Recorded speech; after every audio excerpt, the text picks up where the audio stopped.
Assalamualaikum warahmatullahi wabarakatuh. Selamat datang kembali di channel Hayanurul Firdaus. Oke teman-teman, saya ucapkan terima kasih yang sebesar-besarnya telah mendukung channel Hayanurul Firdaus, karena channel ini sudah mendapatkan 1000 subscriber pertama dan alhamdulillah sudah dimonetize ya. Saya ucapkan alhamdulillah rabbil alamin. Saya sangat bersyukur sekali dan saya juga ucapkan terima kasih kepada para subscriber saya dan juga viewer saya. Oke, jadi untuk video kali ini kita akan bikin konten yang berbeda dari sebelumnya, dan sebenarnya saya bikin konten ini itu untuk mendokumentasikan apa yang sudah saya pelajari. Saya ngaji ini biar saya nggak lupa ya, saya dokumentasi seperti ini di YouTube. Manakala saya suatu hari nanti kok lupa, jadi saya bisa nonton video saya di YouTube. Tentunya dengan HP teman saya gitu. Ya, gitu. Jadi kitab yang akan kita baca kali ini adalah kitab Ihya Ulumuddin, dan yang saya bawa ini adalah cetakan Darul Kutub Al-Ilmiyah. Dan yang akan kita baca kali ini yang menjadi dokumentasi yang pertama saya upload ini adalah tentang penjelasan tugas-tugas seorang mursyid, seorang guru ya. Dan saya nggak mau mulainya dari mukadimah karena baru kepikiran sekarang gitu ya. Jadi saya mohon maaf, tapi nggak apa-apa lah saya upload dari sini. Jadi nanti kita uploadnya mungkin random ya, acak. Jadi nggak apa-apa lah. Jadi seperti itu. Dan ketika saya nanti membaca kitab Ihya itu, saya tidak memposisikan saya itu sebagai guru ataupun apapun yang apa ya istilahnya itu kayak kiai, ustadz, itu enggak. Di sini kita sama-sama belajar agar kita itu tahu apa sih isi kitab Ihya. Biar kalian yang belum pernah belajar Ihya itu juga tahu apa isinya. Oke teman-teman. Oke, dan yang akan kita baca kali ini Bayan Wadha'ifil Mursyid Al-Mu'allim halaman 78 di kitab Ihya Ulumuddin cetakan Darul Kutub Darul Kutub Al-Ilmiyah ya, DKI. Cetakan nggak tahu cetakan berapa ini, jilid yang pertama. Oke, tanpa lama-lama lagi kita mulai saja, kita baca. Apa sih isi kitab Ihya ini?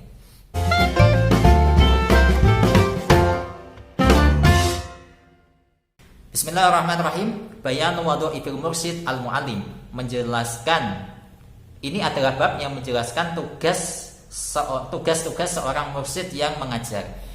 I'lam anna lil insani fi ilmihi arba'ata ahwalin kahalihi fi iktina'il amwali. Ketahuilah bahwa dalam diri manusia itu terdapat 4 kondisi manakala dia itu memperlakukan ilmunya, gampangannya gitu. Sebagaimana kondisi dia dalam mendapatkan harta. Jadi manusia itu memiliki 4 kondisi dalam mendapatkan ilmu, sebagaimana kondisinya dalam memperoleh harta. Id li sahibil mali halun istifadatin fayakunu muktasaban. Ada kalanya pemilik harta itu memiliki kondisi mengambil faidah dari harta yang dia dapatkan. Fayakunu muktasaban, maka harta itu menjadi sesuatu yang muktasab, yang diperoleh. Atau gampangannya harta itu digunakan untuk modal dia bikin usaha. Jadi harta itu terus dikembangkan, semakin banyak gitu.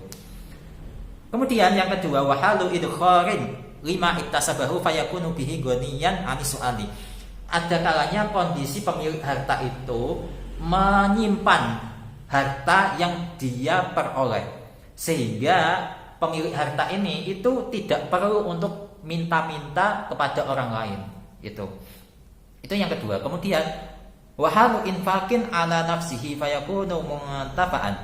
Ada kalanya kondisi di mana harta itu dicurahkan, diinfakkan untuk dirinya sendiri, sehingga harta itu ya bermanfaat untuk dirinya sendiri. Digunakan untuk beli mobil, digunakan untuk beli HP, wifi, listrik, token listrik, kemudian wifi, makan, minum, ya itulah. Pokok untuk dirinya sendiri. Kemudian yang terakhir, wahalu badwin li ghairihi fayakunu bihi sakhiyan mutafaddilan.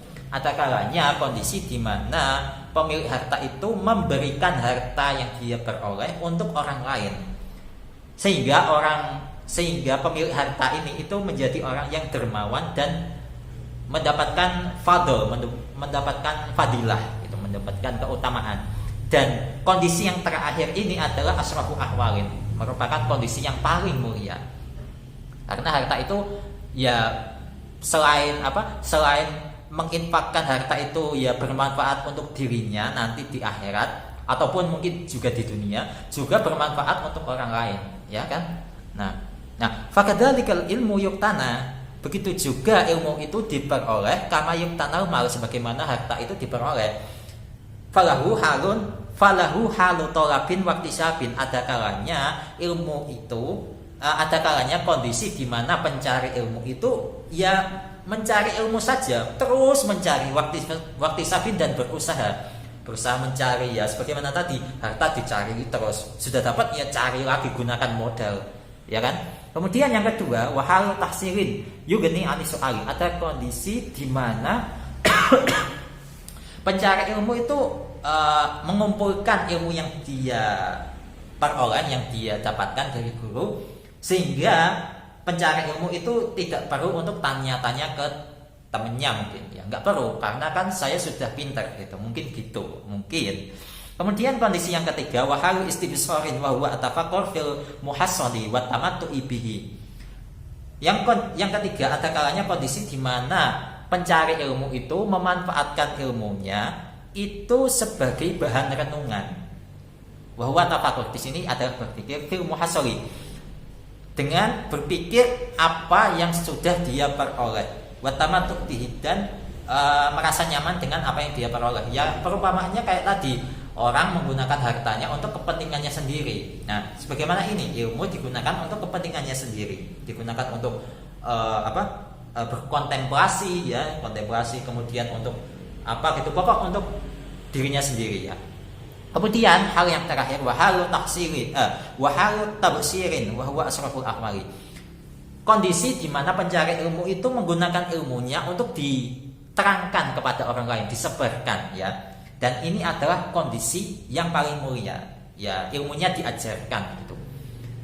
Faman alima wa amila wa 'allama fahuwa alladhi yud'a 'aziman fi malakutis samawati. Barang siapa yang mengerti, mendapatkan ilmu, wa amila, mengamalkan ilmunya, dan mengajarkan ilmunya, dia kelak nanti akan dipanggil sebagai orang yang mulia di kerajaan langit, ya. Itu penjelasan. Masa perlu penjelasan? Kan saya nggak berani menjelaskan, saya cuma menerjemah saja. Fa innahu kasyamsi tudi'u li ghairiha wa hiya mudi'atun fi nafsiha. Dia itu bagaikan matahari yang bisa menerangi orang lain, menerangi selain matahari itu sendiri, ya. Matahari kan menerangi apa saja yang di sekitarnya. Terus wahiyya mudiatun fi nafsiha, dan dia sendiri itu hakikatnya itu tersinari, dia itu bercahaya gitu. Tidak memiliki efek negatif apa-apa. Terus di sini perumpamaan orang yang memiliki ilmu, mendapatkan ilmu, kemudian mengamalkan ilmunya dan mengajarkan ilmunya, itu kalmiski alladhi yutibu ghairahu wa huwa thayyibun. Dia itu bagikan misik yang bisa memberikan wangi kepada yang lain, dan hakikatnya dia itu wangi gitu, ya. Itu perumpamaan orang tadi, sudah punya ilmu, mengamalkan ilmunya, mengajarkan ilmunya itu. Nah, terus bagaimana dengan orang yang mengajarkan ilmu sedangkan dia tidak mengamalkan ilmunya?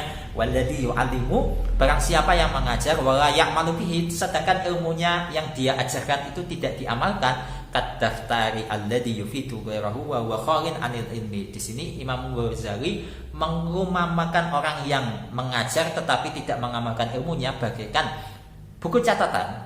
Buku catatan kan kosong kan, ya. Yang mana buku catatan ini itu memberikan manfaat untuk orang lain, ya kan? Buku catatan memberikan manfaat, tetapi dia itu tidak memiliki ilmu, sepi, kosong, ya.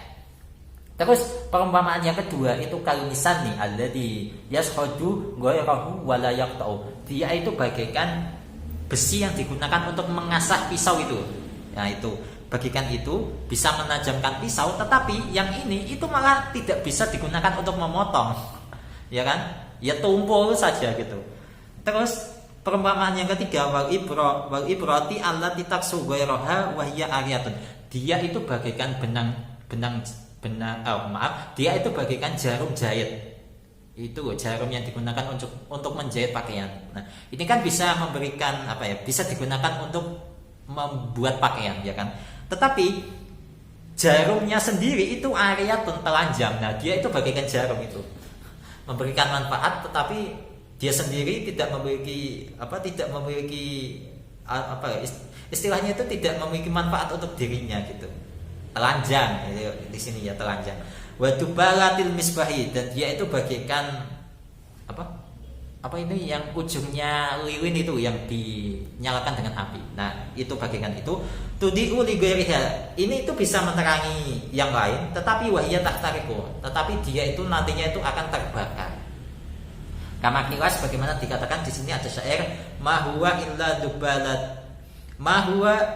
dubalatun wuqidat tudiu linnasi wahya tahtariku. Tidaklah dia kecuali bagaikan tadi ya, kalau apa ya istilahnya, bahasa Indonesianya apa sih, itulah yang dinyalakan dengan api yang bedang itu loh. Nah, itu dia itu bagaikan ujung dari lilin, wuqidat yang dinyalakan dengan api. Tudiu, dia bisa menerangi linasi untuk manusia, wahya tahtariku, tetapi dia itu terbakar, ya itu. Wa mahma istaghala bi ta'limi faqad taqallada amran adiman wa khataran jasiman falyahfad adabahu wa wadaifahu. Meskipun ya seorang guru itu sibuk dengan mengajar, tetapi sesungguhnya dia itu memikul beban, memikul sesuatu yang besar. Wa khataran, dan apa di sini penting ya, jasiman itu wallahu a'lam, saya skip, saya lupa. Falyahfad adabahu, maka bagi siapapun yang menjadi guru, tolong yahfad adabahu, jagalah adab tata krama seorang guru, wa wadaifahu, dan tugas-tugas seorang guru. Nah, dari sini kita bisa tahu ya bagaimana Imam Ghazali itu berpesan kepada seorang guru, manakala tugas seorang guru itu dijalankan dengan sebaik mungkin, maka dia itu seperti tadi, seperti matahari yang menyinari orang lain, dan bagaikan minyak kasturi yang bisa memberikan wangi untuk orang lain, dan hakikatnya dia sendiri pun wangi, ya itu Imam Ghazali, masya Allah ya. Jadi kitab Ihya ini merupakan kitab yang saya kagumi ya. Dan untuk selanjutnya al-wadifah al-ula, tugas pertama seorang guru, ini insya Allah akan kita bahas di next video ya, insya Allah ya. Dan untuk video kali ini saya cukupkan sekian, dan inilah kitab Ihya Ulumuddin karya Hujjatul Islam Imam Ghazali, dan semoga kita bisa mendapatkan barokah serta manfaat dari kitab Ihya Ulumuddin ini, mendapatkan barokah dari Imam Ghazali dengan wasilah kitab Ihya Ulumuddin ini. Dan saya cukupkan sekian, dan insya Allah kita akan ketemu lagi di video selanjutnya. Wassalamualaikum warahmatullahi wabarakatuh.